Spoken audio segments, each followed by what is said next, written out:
Today, welcome everyone to the Manter Laboratory of Parasitology noontime seminar, which has been going on since like 1960. We really appreciate everyone coming.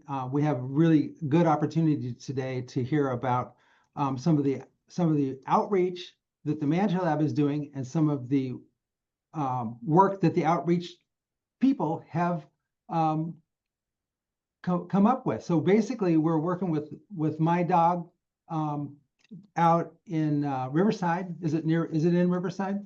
Tustin, California. Oh, just nearby. So, Yeah. sorry, Irvine.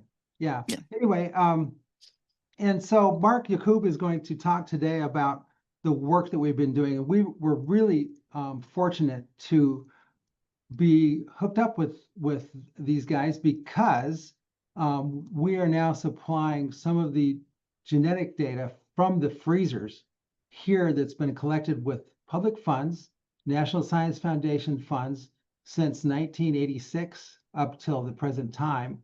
And so now we're starting to get genomic level data flowing out into the genetic databases of the world. So that's really important because we don't want to just keep things bottled up here. We need to get it out into the world. So Mark has been helping us with that.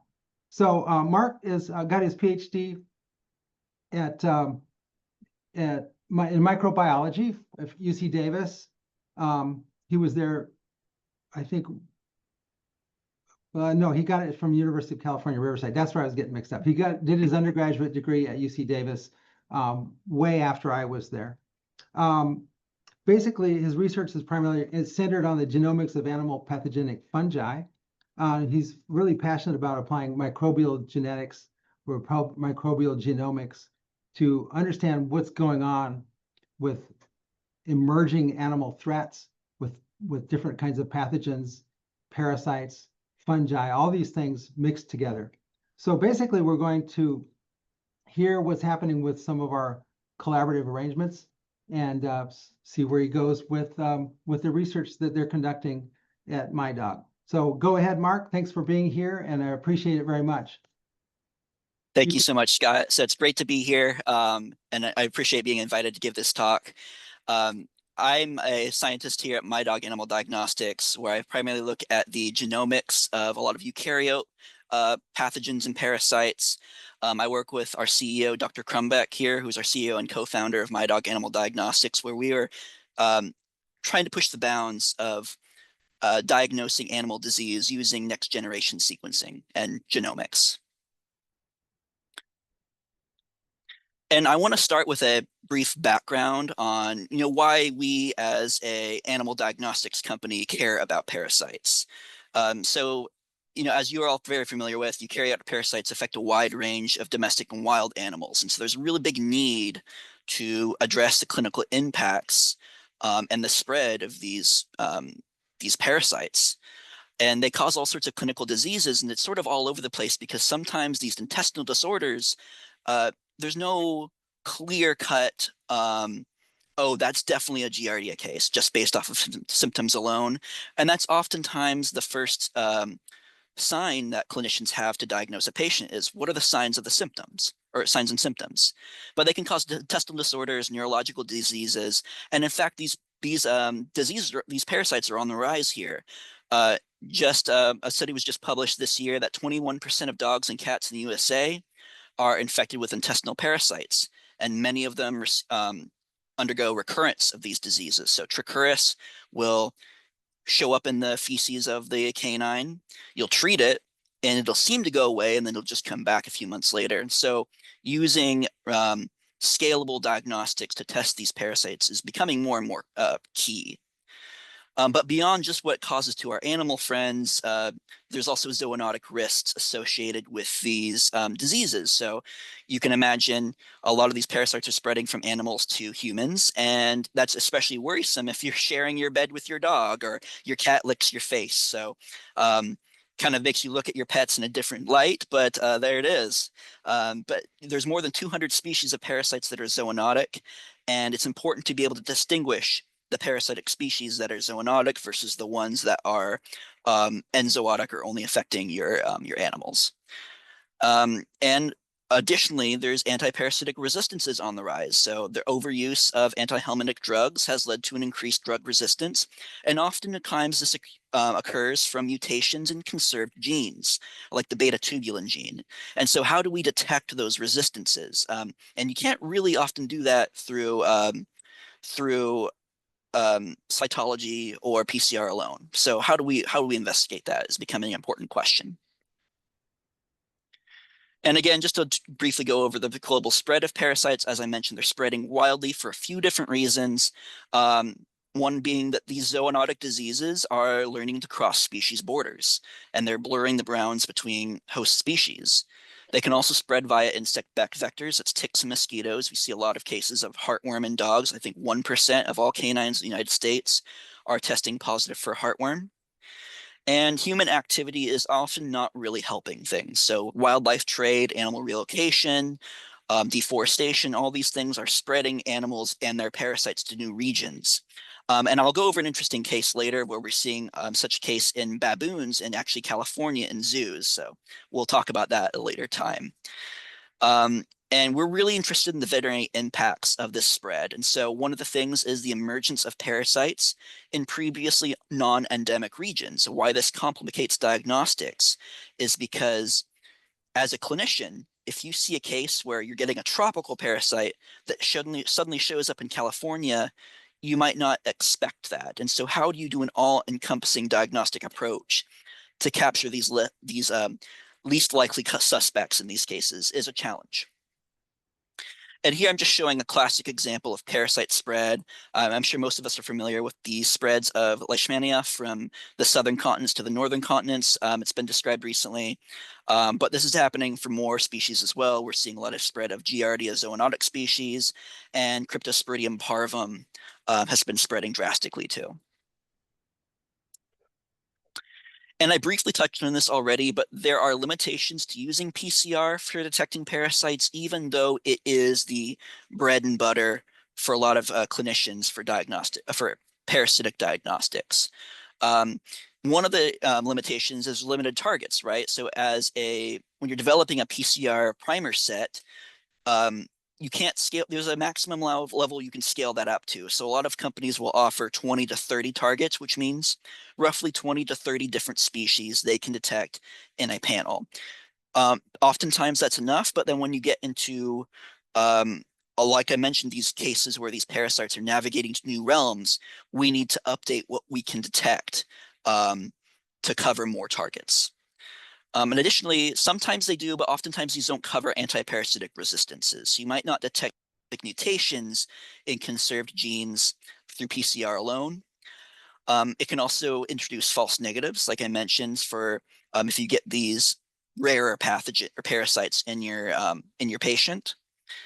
And it can also incur false positives too. So sometimes if you have a closely related species with the exact same 18S gene, for instance, and you're amplifying the 18S gene, you might not get a lot of species level resolution there to actively diagnose your patient. And occasionally these are non-quantitative as well. So unless you're running qPCR, you're not going to know the relative abundance of your parasite compared to the rest of the microbiome. And that can lend important information to what's going on in the system. Because as you all know, these parasites aren't existing in a vacuum. They have to interact with the rest of the host microbiome. So how do we do this? How do we get at answering these sorts of questions? And we believe that the solution is genomics and metagenomics. So genomics allows for more thorough understanding of parasites, including species and strain level variation, so we can distinguish between the zoonotic Giardia species, for example, and the enzootic Giardia species. So we can determine those species, subspecies level variations, and even identify mutations conferring resistance to antiparasitic drugs. This allows us to more accurately distinguish between closely related species and species complexes and complex samples. And this allows us to also investigate the cross-kingdom effect. So if you have a parasite in your microbiome, what else is going on in the gut microbiome? Are there any bacterial pathogens that might be co-occurring with your parasite? And I'll share a very interesting case of that later on today. Altogether, this offers an unbiased approach to identifying a wider range of parasite species within a sample. You're not limited to the PCR targets you set. You're limited by what genomes are out there as reference genomes, which is actually vastly more encompassing. However, even so, there are limitations to genomic research. Parasites are unfortunately largely underrepresented in genomic databases. I'm giving a few numbers here from Wormbase. Wormbase includes only 275 parasite genomes. 206 of those are nematodes. 69 of them are platyhelminths. Whereas the protozoa are a bit more well represented in NCBI, about 1,100 protozoan species there. But still, even those numbers, they are more needs to be done to improve the robustness of these databases. And this can actually cause problems because lack of reference genomes complicates diagnostics using metagenomics, right? So if you don't have a good reference genome for a species, you might underpredict that species is there. And so improving the genomic databases is critically important for what we do here in animal diagnostics. Another limitation that I experienced personally as a genomics scientist from these genomic databases is how we assess the quality of these novel parasite genomes. And I like to call this the 3 Cs for when I'm assembling a genome, the 3 things I'm looking for, right? Contamination. Are there bacterial base pairs that don't belong in the parasite genome? Are there entire contigs of bacteria that have snuck their way into the assembly? And this can happen. We can readily remove those. Another problem is contiguity, right? So when you're doing short read genome assemblies, and even sometimes long read genome assemblies, and you have very large genomes, sometimes that genome is broken up into too many pieces. From a diagnostic perspective, that's not so much of an issue because we're just looking for the presence of those base pairs, but from a research perspective, that can be frustrating. And then the primary one I want to talk about today is completeness. So as I mentioned, a lot of genomes for parasites aren't readily available. And so when you're doing genome completeness, you use this score called BUSCO. BUSCO is one score parametric that basically looks at the completeness of single copy genes that are present in an entire phylum. So for instance, for the nematodes, that's readily available. We know a lot of what the single copy genes of nematodes are. But for things like platyhelminths, there is no BUSCO database for platyhelminths that has been published. And so this causes some issues when we're trying to assess a complete platyhelminth genome. So I've shown here an example of a genome we've put together recently where the blue bar here represents the number of complete BUSCOs. These are genes that we find in single copy, and they're great. They're there. We've confirmed their presence. Yellows are the genes that are fragmented. So these could probably benefit from reassembly using additional long read sequencing data. However, the genes are still there in the assembly. So for a diagnostics perspective, that doesn't really hinder things. It's the missing genes that are of concern. And we can't always determine if they're missing because the sequencing depth wasn't high enough or because platyhelminths lack something that's present in all other Lophotrochozoa. And so we score platyhelminth genomes by the Lophotrochozoa group, but that might not be an accurate assessment of what an entire platyhelminth phylum contains or lacks. And also parasites often have reduced genomic complement compared to their free living relatives. So a parasitic flatworm doesn't have all the genes that a free living flatworm might encode. And so I argue that it's very important to have BUSCO markers for every phylum and also markers for these parasitic species as well. So that brings us to our mission. Building off all these lack of reference databases is something that I started with here about a year ago when I began at MiDOG, and I really wanted to flesh this out to increase our ability to assess genomic quality but also investigate the presence of these parasites. And so we wanted to assemble genomes of novel or less studied eukaryotic parasites and publish these genomes in public databases like NCBI. We also use these genomes as references for diagnosing pets and zoo animals in an effort to support the One Health effort. And so essentially, we make these genomes readily available to the entire scientific community and use those internally as well for our animal diagnostics ventures. And I'm going to go over a few interesting projects that I've tackled in terms of parasite genomics, and we here at MiDOG have investigated. I'm going to start with an interesting study we've recently done on Cryptosporidium serpentis, which is a protozoan parasite of snakes. Intestinal parasites of captive baboons in Oakland, California, which I mentioned earlier. A very interesting parasitic infection of captive lemon sharks. Cystoisospora, which we observed in an endangered species of black-footed ferret. And bringing it more closer to home, a case of Tritrichomonas foetus, which is an underrepresented or acknowledged intestinal parasite of canines. And then I'll finish up by discussing our collaboration with the Manter Laboratory of Parasitology and how we're working together to improve genomic resources.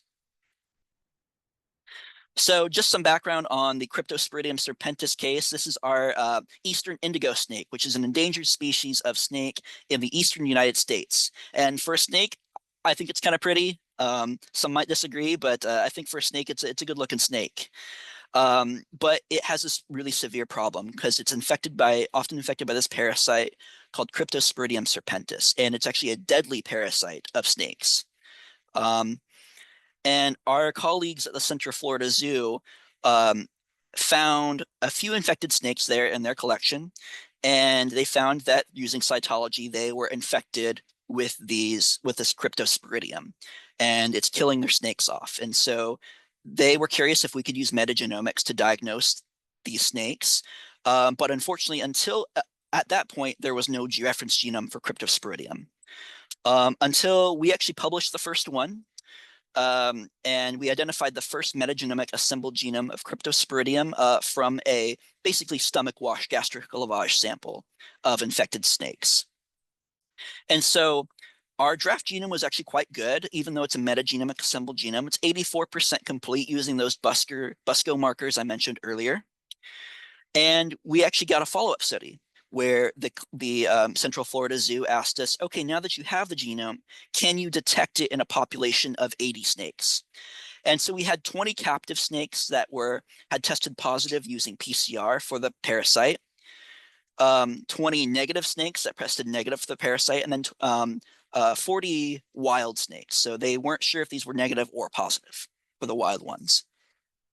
And using metagenomics, we did identify the parasite in the sample, but we also identified the entire microbiome.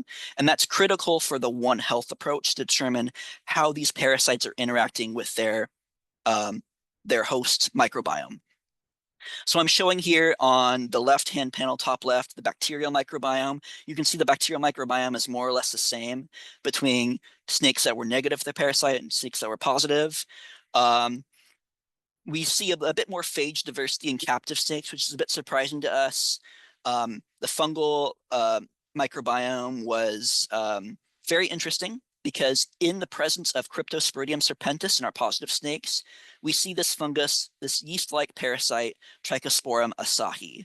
And so we only see that in cahoots with the parasite there. And so perhaps there's some sort of symbiosis going on between parasite and fungus.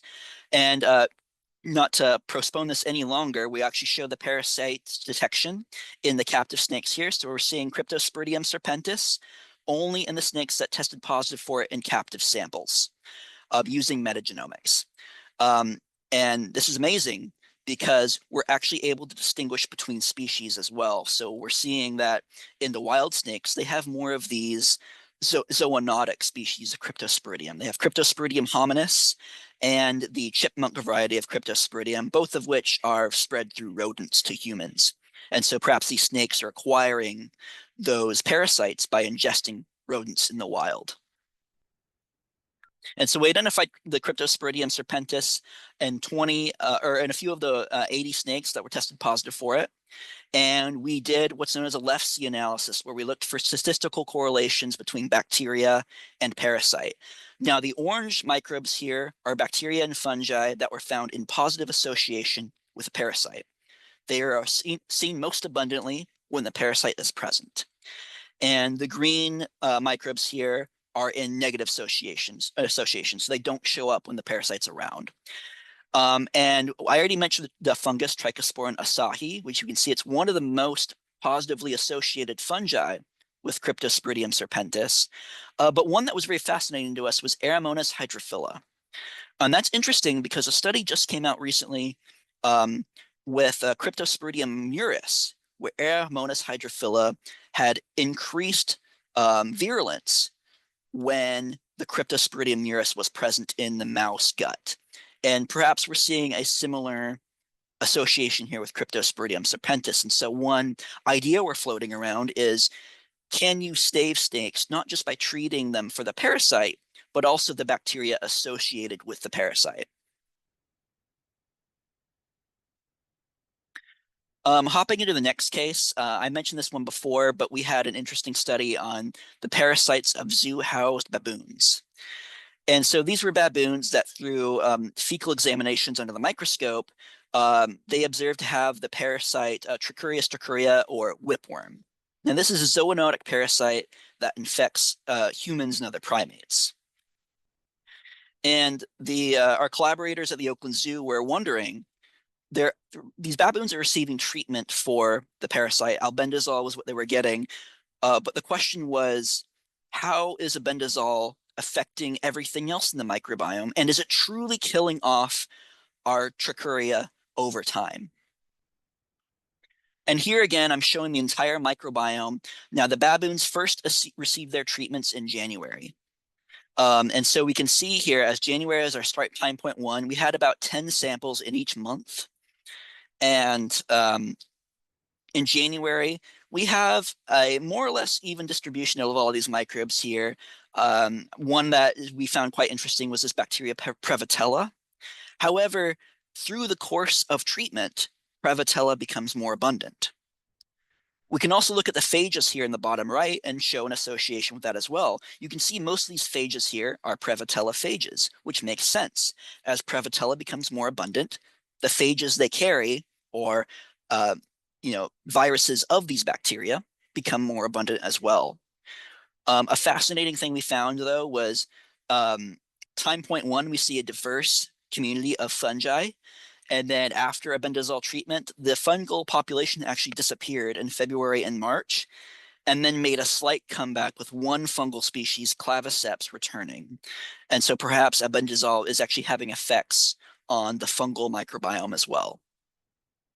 But getting into the parasites, we observed a diverse set of parasites, of protozoan parasites in January, although most of that was dominated by parasites within the genus Blastocystis.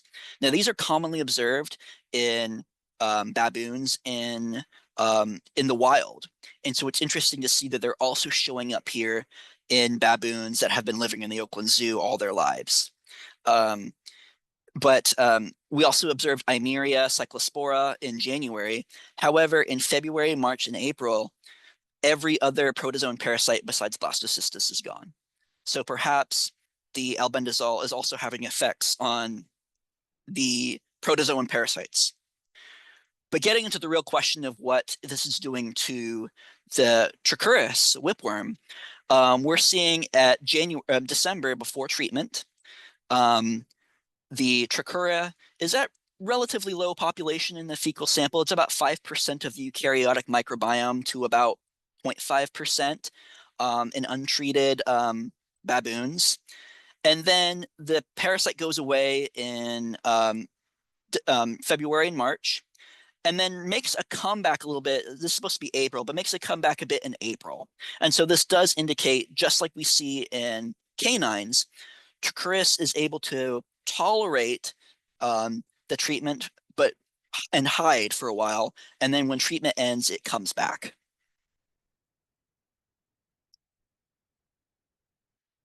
And now I'm going to get into an interesting case we observed with the monogeny parasite of lemon sharks.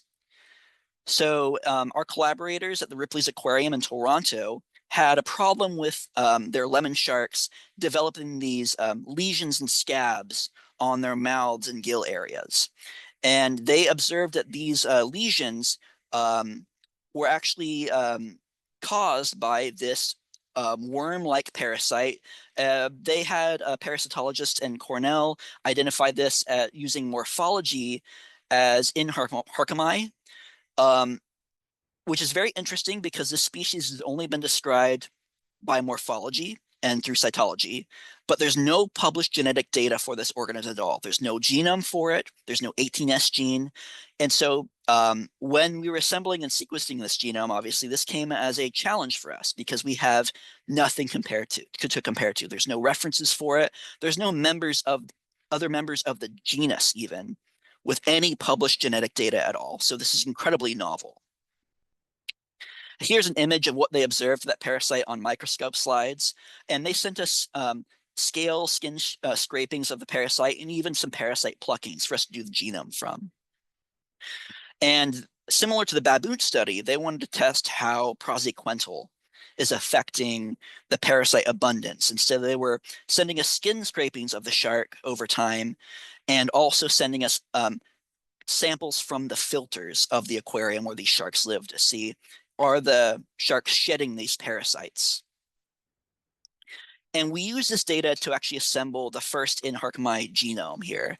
And I'm just showing here, again, those BUSCO score results. A reminder that the blue bar here represent complete BUSCOs. Those are good signs. Those are genes that are meant to be in members of Lophotrochozoa. And again, there's no marker set for platyhelminths. And so it's difficult to assess how complete these genomes truly are.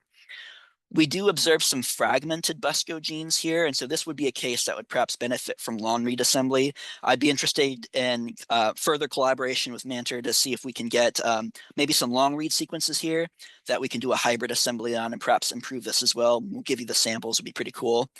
But then we also have this missing marker set as well, which we can't truly explain if it's missing because this is a platyhelminth genome, a parasite genome, or what might else be going on here. But it's an interesting case. However, even so, we're able to identify this parasite in the filter samples that we received from the aquarium. We can see here in gray, this is our parasite. And we see it only in the sample that was prior to treatment with praziquantel. And after treatment, it seems to go away post-prazi. And so that's a good sign.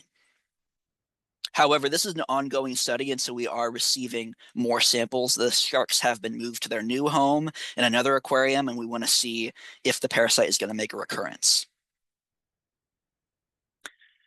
And I want to get into a study that is being led by my collaborator and colleague, Dr. Sharon Zhu, on this parasite, this protozoan parasite, Cystoisospora, in this endangered species of black-footed ferrets.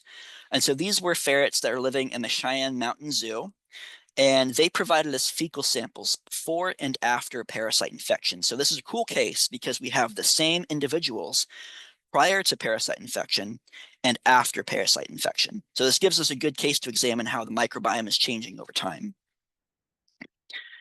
And what we can show here is actually at a phylum level and genus level, the microbiome looks different but before and between infected and uninfected individuals. So we can see here in the uninfected individuals, the bacterial microbiome is dominated by proteobacteria. However, after infection with Cystoisospora, it actually surprisingly becomes more rich. That's a bit surprising because you'd think the opposite. You'd think the microbiome would become less diverse, but that seems to be the pattern we're seeing here. And then we also do detect the Cystoisospora using our metagenomic sequencing only in the infected individuals, which is a great sign. However, I want to be transparent here. This is another case where there's a lack of genomic data for this organism. There are no other genomes for any other species of Cystoisospora besides Cystoisospora suis. Now, using our metagenomic sequencing, we can determine that this is a closely related species at roughly 95, I think it was 94 to 95% similar to Cystoisospora suis, but perhaps not the same species there. So we suspect this might be a case where we need to expand our genomic databases even more to provide more reference genomes and name these new species, describe them genetically for the first time. One last case I want to get into is a case that brings it more closer to home, again, led by my colleague, Dr. Sharon Zhu.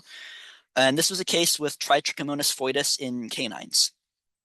So this was a healthy canine with diarrhea, but otherwise it was a healthy dog. And PCR diagnostic tests through Antec came back as negative, so it was not reported it had any parasites present in the feces. However, using metagenomic sequencing, we identified Tritrichomonas foetus. Now, this is a pretty interesting parasite because it's commonly observed in cattle, and it's been observed in cats before, but its role in canine illness is lesser studied. And using our metagenomic sequencing process, we were actually able to identify the parasite here, Trichomonas foetus, at an extremely low abundance compared to the bacteria, which makes sense. These parasites are bigger cells and they're taking up more space in the microbiome. There's less room for them. So we're going to see fewer reads there from the parasite, but still detectable. So we detected about 4,000 reads from this parasite in the microbiome of this canine. And this paper is currently submitted for review, so we're making some progress on this as a publication. Finally, I want to get into our collaboration with the Manter Laboratory of Parasitology.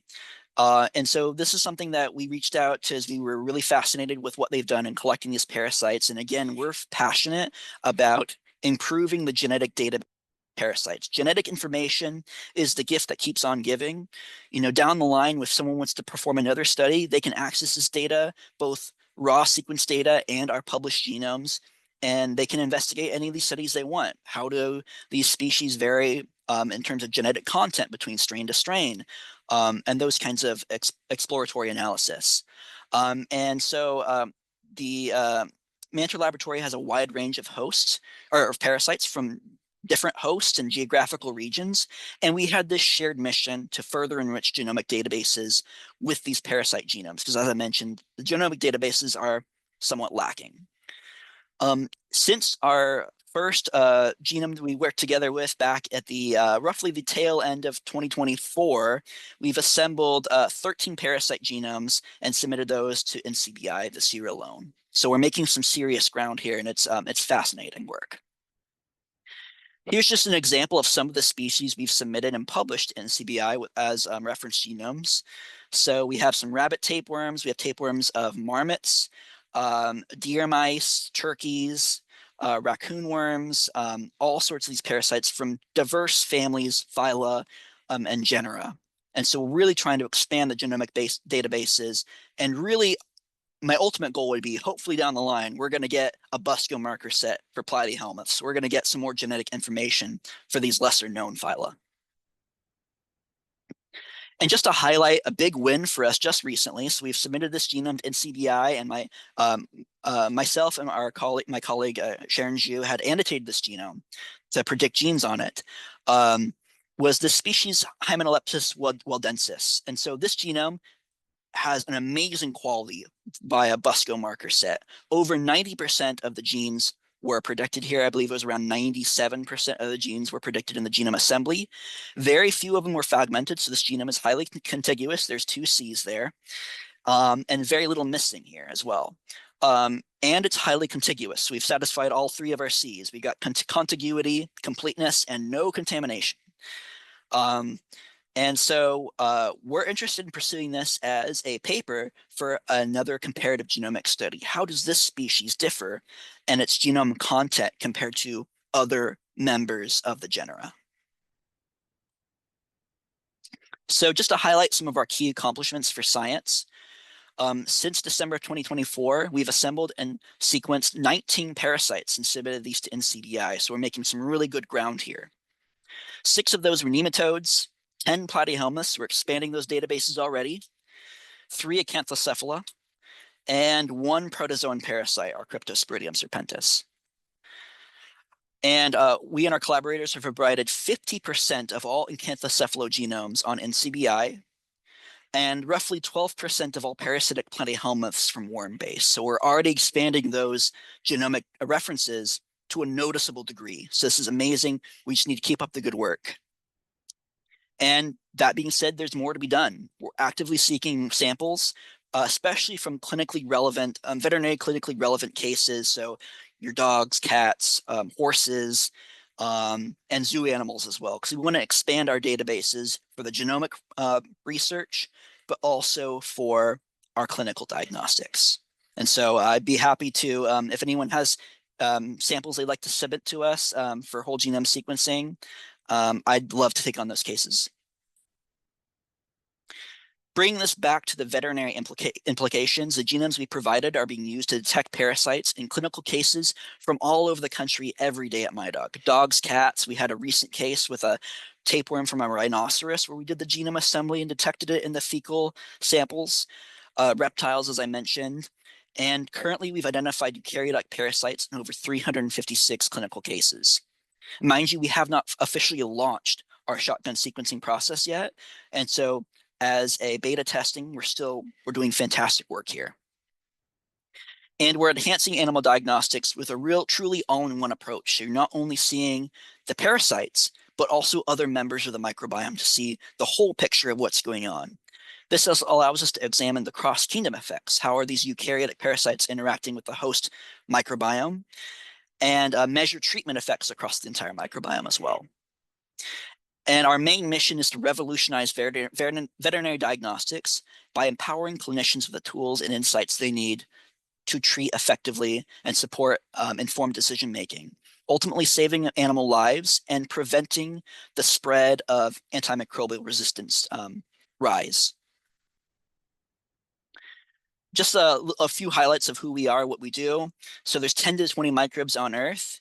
And 99 to 97% of microorganisms can't be cultured. And this feeds directly into what we see with parasitology as well. They are lesser studied, lesser known. And when you have 100 million microbes per dog, that can be a lot of unknowns there. And so we're actively delving into the genetic and genomic content of these more novel species to accurately and effectively diagnose illness in animals. And then just to summarize some of our key takeaways for MiDOG Animal Diagnostics, we unlock precise, fast, comprehensible microbial diagnostics for all animal species and all sample types. Feces to urine, blood, ear, nose, skin samples, we cover it all. And so with MiDOG, you get 5 in 1. You get all bacteria, anaerobic, aerobic, whether cultured or not, fungi, and antimicrobial resistance. This is really key because it's predicted in 2050, superbugs, antimicrobial resistance microbes are going to be the dominant killer of people in the clinical world. And we offer 48-hour testing, so we can run these diagnostic tests for bacteria and fungi, AMR, in 48 hours. And pretty soon we're going to be dialing that down to 24 hours, so it's going to be even faster. Later this fall, we're going to be launching DNA viral testing, as well as our parasite testing, largely through the collaborations we've undergone with our collaborators. And we also offer free shipping. And this also comes with a free veterinary diagnostics. You can, if you have a microbe that you've seen in your report, you can not only call me for a microbiology perspective, but you can also call our clinicians for a clinical diagnostic and how to treat these cases. And with that, I'm happy to take any questions. All right, thanks so much, Mark. Excellent. Oh, I already see a question from Ethan Jensen. Go ahead. That's a great question. I actually did my PhD in chytrids and amphibians. So I have done I am very knowledgeable at the Batrachochytrium dendrobatilis, I know the species name, of that organism. So I've published numerous comparative genomic studies on it in my PhD research. And yeah, that's certainly something we can detect and run with if you want to do genomic work on that as well. Did you let in Vitaly? Oh, yes, it was in, Okay. it might have been dropped. Cool. So anything else out there? One of the questions I have is how many of these Hymenolopus do you think you can handle? I mean, we can talk about that later, but we have quite a bit of information for the different species of Hymenolopus, so we can pretty much ship those out soon. So what do you That think? would be amazing. And whatever you've got, we'll gladly take it. As clinically relevant parasites are always welcome to us. So yeah, I think that would fit really well into our comparative genomics study. So that Yeah, would be awesome. and we have a bunch of material from California that's Vampyrolepis nana, which people sometimes mix up with a Hymenolopus nana, which is the small dwarf tapeworm that can occur in people. It also gets it to other animals, especially rats. And so we have some of those, I think, that are genetically available. I don't know if you've received any of that yet from anyone. No, we haven't received many Hymenolopus aside from the ones we've gotten from you. Yeah. Okay, good, because that's one that's kind of interesting because people are always wondering about that species because it actually can get in people, and then it doesn't need an intermediate host. That would be an interesting thing to look at from a genomics perspective to find I out think, yeah, what I the think so too. I think so too, especially because we had a case where we had a platy helmet from a rhino recently. It was a yeah, canthus. I can't remember this off the top of my head. A gigantica, I believe it was. But its 18S gene was actually very similar to Hymenolopus, and we knew it wasn't Hymenolopus. So, yeah, yeah, it would be cool to investigate these further and provide more clarity on that. right. I think it was some kind of anoplocephalid. That was it. Yeah, that was Yeah. it. So from my brief foray into tapeworms of giant things like rhinoceroses and Yeah. hippos. Let's see, anything else out there? Let's see. Avian schistosomes. Yeah, so we do have access to schistosomes, and we could perhaps send some of those that we have collected from birds. Of course, that's a pretty big one because it causes swimmer's itch in people, and people get pretty upset with that when they try to go swimming and they get a whole bunch of pustules in their skin, especially here in Nebraska. So that's one that's a kind of an essential one. One of my students said that their father was infected last summer, just this past summer, Oh, wow. swimming here in Lincoln or near Lincoln. So that's kind of cool. Well, Well, maybe not cool for them, but yeah. cool for us. Cool for Interesting. the research. Yeah. No, that'd Yeah. be awesome. We'd love to take those cases too. Yeah. So We got a lot of bird samples, so that would be useful for us as well. yeah. So basically, okay. So anything else out there? I could talk all day. Go I, ahead, Nathan. I had a quick question. So for your genome assemblies, I've seen the 3 Cs before, but I noticed that one of the Cs I tend to see is correctness. And I'm wondering how much you consider like synteny and like the ordering of syntenic regions. Does that help with diagnostics, or is that something you pay attention to? From a diagnostics perspective, not so much, but that is a great question because with short read genome sequencing, yes, there is sometimes issue with contiguity, which leads into synteny, where things are positioned. I think another C there is what you mentioned was correctness as well. Luckily, Illumina sequencing is highly per-base accurate. And so when you get things like older nanopore sequencing technologies, they often benefit from coupled short read sequencing as well. So there are gives and takes for both of those. But yeah, contiguity doesn't really play a huge role in our diagnostics because we're just mostly concerned if the contig is there present in the sample, not so much of the what position it's in. But for comparative genomic studies, that's huge. Well, thank you. Excellent talk. So, Thanks, Nathan. And Nathan, where are you located? I'm actually at UC Riverside as well. Okay, thanks a lot. I'm just trying to keep track of where people are existing from here. Yeah, no problem. Thanks for that question. Very interesting. And there was a comment here from Natalie from AVPS UAA, University of Alaska, I think. Great, lots of marine mammal intestinal parasites that they have. So they're doing a lot of course, Alaska has lots of marine mammal things going on. There's been a lot Sea otters have been collected over the years, and so there's a lot of material available at the University of Alaska Fairbanks in the freezers up there. So there's all kinds of stuff that could be done. So another thing. Okay, anything else? Any other questions? You guys have anything? Everybody here seems to be satisfied. Excellent. I'm glad.